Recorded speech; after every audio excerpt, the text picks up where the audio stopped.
Assalamualaikum warahmatullahi wabarakatuh. Alhamdulillahirabbil alamin, nahmaduhu wa nasta'inuhu wa nastaghfiruh wa na'udzu billahi min syururi anfusina wa min sayyiati a'malina.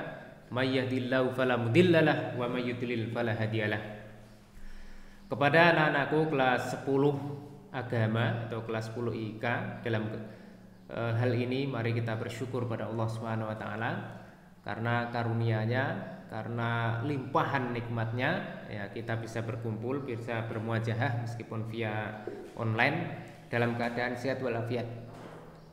Sholawat teriring salam mudah-mudahan tercurah pada Nabiullah Muhammad Sallallahu Alaihi Wasallam, dan kita insya Allah akan senantiasa ittiba pada jalan dan sunnah-sunnah beliau. Pada materi kali ini ya, kita akan menyampaikan sebuah materi pengantar ilmu tafsir ya, untuk kelas 10 agama ya.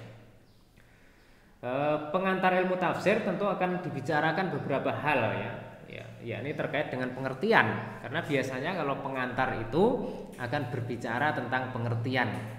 Maka di sini kita akan bahas beberapa hal terkait dengan pengantar ilmu tafsir ini.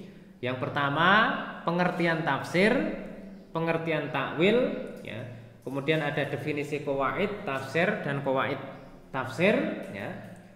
Perbedaan qawaid tafsir, qawaid lughat dan qawaid usul. Ada metodologi tafsir, madhab atau corak penafsiran, dan macam-macam kaidah tafsir. Itu nanti akan kita bahas pada pembahasan pengantar ilmu tafsir ini.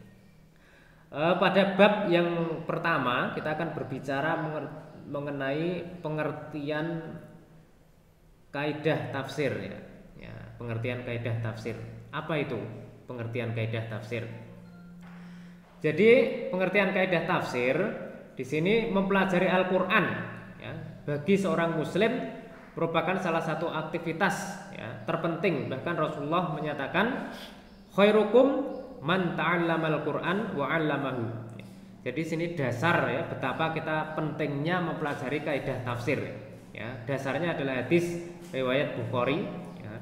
Khairukum, sebaik-baik di antara kalian, man siapa saja, ta'allamal Qur'an, yang mempelajari Al-Qur'an, wa 'allamahu, dan mengajarkannya.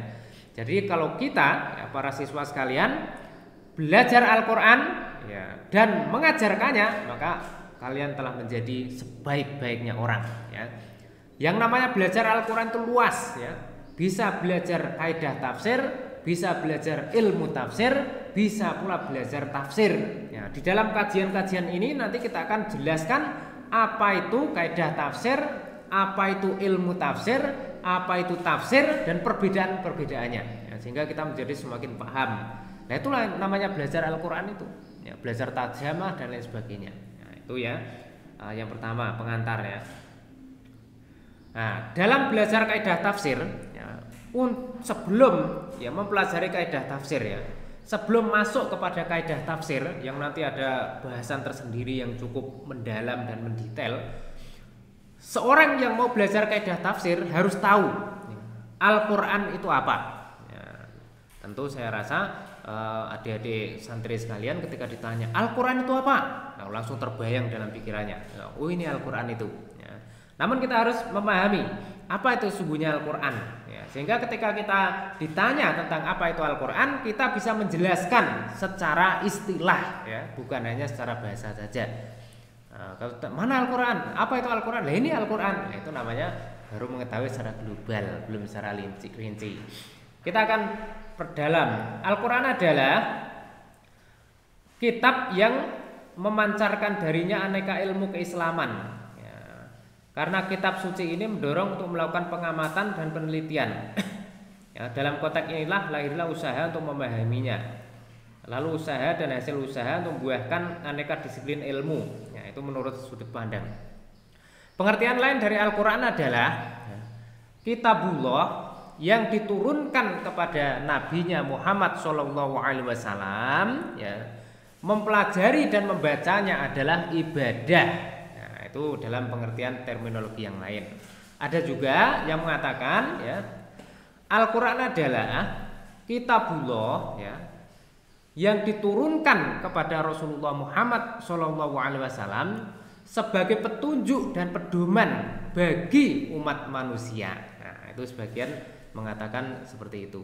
Ada juga yang mengatakan Al-Quran adalah kitab Allah yang diturunkan kepada Nabinya Muhammad SAW, diawali dengan surat Al-Fatihah dan diakhiri dengan surat An-Nas, terdiri dari 30 juz dan 114 surat. Ya, macam-macam. Definisi itu banyak ya. Namun yang jelas dengan kita memahami sekian definisi, kita bisa memahami Al-Quran itu secara general, secara global ya. Maka kita tidak hanya satu definisi saja. Semua definisi Al-Quran harus kita dalami, kita pahami, kemudian kita maknai secara general itu ya. Lanjut ya. Sekarang kita akan berbicara tentang kaidah dan tafsir. Apa yang dimaksud dengan kaidah? Apa itu kaidah tafsir? Kaidah itu berasal dari bahasa Arab yaitu qawaid. Jadi bentuk jamak dari qaidatun. Jadi mufradnya adalah qaidatun, jamaknya adalah qawaid. Kaidah-kaidah. Apa artinya?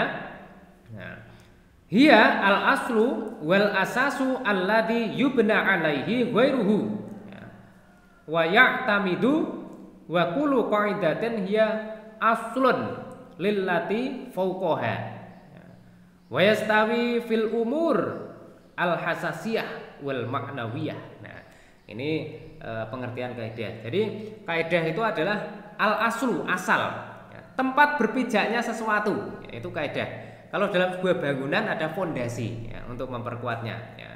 Maka di sini al-aslu suatu asal atau pokok, wal asasu dan dasar, allati yubna alaihi yang dibangunlah atasnya ghairuhu selainnya.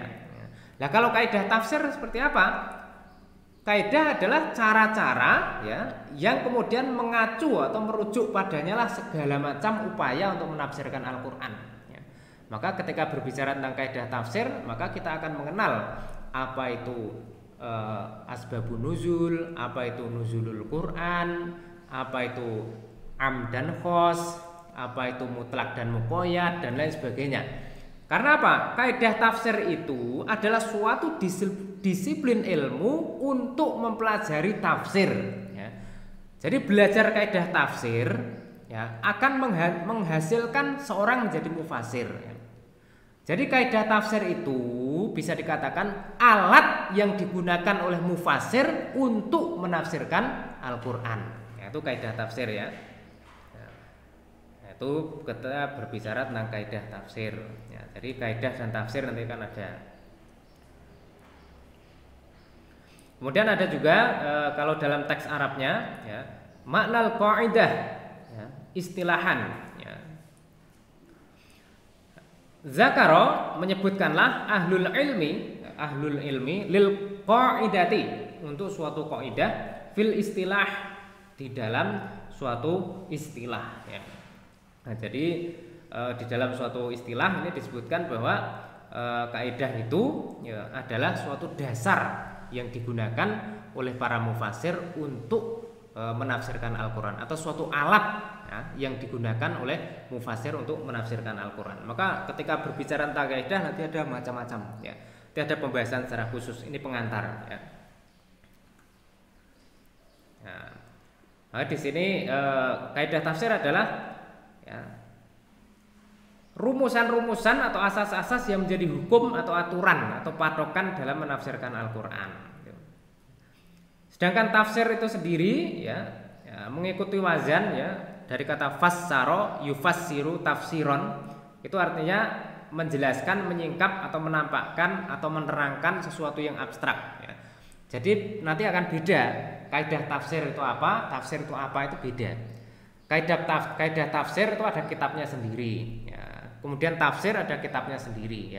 Kalau kaidah tafsir itu isinya adalah cara-cara menafsirkan Al-Quran. Kalau tafsir itu isinya penjelasan tentang ayat-ayat Al-Quran. Maka tafsir adalah hasil dari orang yang belajar kaidah tafsir itu ya. Kemudian kita lanjut. Nah, ini menurut beberapa ulama. ya tentang kaidah tafsir tadi ya. Yang pertama menurut Al-Jurjani ya, di dalam kitab At-Ta'rifat. Apa itu kaidah tafsir ya? Rumusan yang bersifat kulli atau menyeluruh, mencakup semua bagian-bagiannya. Nah, itu menurut Al-Jurjani. Jadi segala rumusan ya yang digunakan oleh para mufasir untuk menafsirkan Al-Qur'an. Jadi rumusan itu banyak ya. Ada asbabun nuzul, nuzulul Quran, kemudian ada na'at man'ut dan lain sebagainya. Kemudian kita lanjut ya, menurut Al-Jurjani seperti itu. Jadi ketentuan umum yang digunakan atau diketahui ya, yang menyangkut rincian-rincian. Ya. Kemudian kita lanjut ya. Nah, contoh-contoh, ya, contoh-contoh penggunaan kaidah tafsir. Ya. Contoh kaidah tafsir secara kebahasaan dan kaitannya dengan ayat Al-Quran kita bisa dapatkan dari firman Allah surah Al-A'raf. Ya. Ya. Misalnya di sini misalnya inna rahmatullah qaribun minal muhsinin. Ya. Kalau mengikuti kaidah kebahasaan, ya, karena kaidah itu ada juga yang menyangkut kebahasaan, maka kata qarib seharusnya qaribun ya, itu mensifati rahmat Allah. Sebab menurut kaidah sifat atau objektif ya mengikuti keadaan yang disifatinya. Bila yang disifati feminim maka sifatnya harus menggunakan bentuk feminim. Ini na'at man'ut ya. Ya.